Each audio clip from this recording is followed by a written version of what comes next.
Hello, welcome back to the Happy Heat Pump podcast, where Beanland of the Heat Pump Federation and I, Evan Davis, discuss heat pumps. I'm fascinated in them. I hope you are too. Today we're going to talk about one of the things that is often held up to be a problem for the transition from gas boilers to heat pumps. If we're going to have 25 million heat pumps around the country, what are we going to do about the noise they make? Okay, Bean. You know that noise has become a bit of an issue on heat pumps. You can read the Daily Telegraph. They've talked about civil unrest deriving from heat pumps because of the arguments that'll be, triggered between neighbours with noisy heat pumps. Let's start at the beginning. What is the noise that the heat pump makes? So there are three aspects to the noise from a domestic air source heat pump. And for most people at the moment, we're talking about domestic air source heat pumps, single units, single building approach. So you've got the fan, you have the compressor, which is what's doing the work, which is what's moving the heat around, and then you have the air movement. And so the key to success is to be able to put as much acoustic attenuation around the compressor as you can. Bear in mind the compressor still has to be able to breathe. You need as low a flow fan speed as you can get and still move the volume of air you need, and that means that the air speed is slower and you get less noise.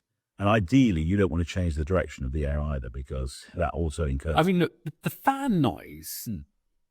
It's a white noise, isn't it?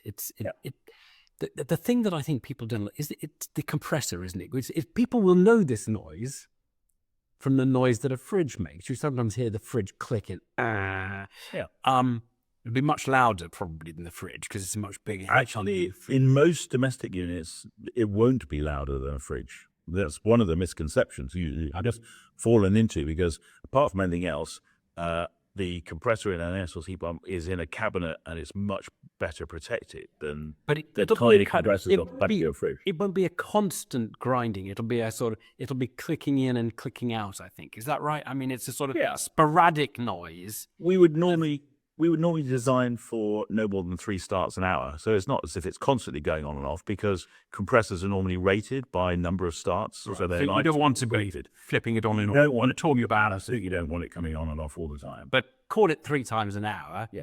And that is going to be, you're going to hear it sort of. People know the. I would love to play the noise and we could illustrate. However, on sound, recorded sound, it doesn't really work. It just depends how high the volume you put under. Exactly. And there was an instance where somebody had phoned into a radio show and sent a clip. He'd held his mobile phone against his heat pump. And you could just hear the thought process in the engineer's room going, well, no one's going to be able to hear that. We'll turn it up. Fortunately, he was still listening, and he said, that's not what I sent you. So you've got to be very careful about getting noise on radio. In fact, there is a little app that you can use to not only have a look and see what a heat pump's going to look like around your house, but listen to it. And of course, that one's a worry too, because the same thing applies. If you can't hear it, the tendency will be to turn it up and see. And then you get a false impression of the... What units, if I'm buying a heat pump, Bean, does it tell me how much noise it makes? Is there a kind of a standard which gives us a sort of guide as to how noise? Absolutely. Noise output from devices is one of the measurements that it's part of the certification of the device. So all machines come with decibel ratings at different temperatures and fan speeds, because you can throttle the fan speed back and, of course, reduce the noise. And in fact, many manufacturers would give you the ability to throttle the fan speed overnight in order to keep the noise level down overnight. Perfectly viable. But obviously it works less efficiently. You're it's not less efficient. You might be sacrificing some output at that point, some power output, but you wouldn't be sacrificing efficiency. But what is the unit they use when I buy a heat pump? What do they tell me? So sound is measured in decibels, and in order to get permitted development rights for deploying heat pumps in the UK, you have to be able to pass a standard which is administered by the Microgeneration Certification Scheme. Okay. Yes, that standard actually is currently being rewritten. Okay. in order to make sure that environmental health officers really do accept the outputs from this. And also, we needed to accommodate the fact that the new generations of machines are incredibly quiet. Okay, but so what am I looking for? But if they give me a decibel number, what's a high decibel? I'm not very au fait with decibel. The unit itself, I guess if I had to try and pick an average for a sort of domestic size unit, we're probably looking at about 53 decibels at 1 meter. But by the time you've taken into account all of the background noise and the various attenuations, and you moved away from the machine, you're not direct line of sight, then the output rating, I think the target output rating for the new calculation method will be something like 37 or 38 decibels, which is very low. I mean, that's... Well, so a conversation is that 55, something like that, probably. And if you think about the noise you get from a boiler flue when a boiler ignites, a lot. Oh, wow, that's not very loud. Oh, for the boiler. I have stood with gas boiler. I've got the decibel meter. No bias, no cut. I've got a decibel meter on my mobile phone. I stood by a chum's actually oil fired boiler, and it's loud. Okay, once it's running, it's not so loud, but the same with the heat pump. Probably quieter than an aeroplane, isn't it? A heat pump. Is that right? Am I right in saying that? Yeah, look, No. You're now pandering to the front page of the Daily Telegraph. It's if an aeroplane. I mean, an aeroplane flying overhead. Is noisier than a heat pump. In an urban environment, you would not be able to detect an individual heat pump running. And in fact, we've got lots of examples. Someone was telling me he just put a heat pump into his house. He invited his neighbours around just to make sure that they were sort of comfortable with what was going on. And the neighbour on one side of the house said, "Well, it's jolly noisy, isn't it?" And the chap said, "Actually, it's not running at the moment." Right, yeah. No, so there is a lot of ambient. And the converse says, "Well, I can't hear it. Is it running? Yes, put your hand on it. You can feel the vibrations slightly, so you know it's running, or you can feel the cold air coming out of the front. You can't actually hear it." So the new generations of machines, and there are some manufacturers who make ultra-quiet machines specifically, and we're seeing a further development in building regulations, which is allowing the volumetric size of the box to get bigger. And that will allow manufacturers to put yet more acoustic attenuation in the box. More insulation in the box. Possibly slightly bigger fans, slower speed. But slightly lower. Slightly lower. There's a restriction. So there's a lot of work going on noise. I mean, if you don't maintain your heat pump very well, does it tend to get a bit noisier? Is there a maintenance issue here? Like all moving parts, there will be a maintenance issue, and keeping an eye on the bearings on the fan, fundamentally, is probably the single biggest factor. But as with most bearings these days, these are probably sealed non-intervention units, would be my guess. I'm not a heat pump manufacturer, so I couldn't be sure, but I wouldn't be surprised. And I think you'll find that the level of disturbing noise that you'd get from such the unit would have to be seriously faulty before it was causing a problem. And as I say, technical developments are just going better and better and better in this respect. Okay, well, a memo to self. We should do an episode on servicing heat pumps, because that actually is a thing. I think you do need to service them, and we should put that on the list.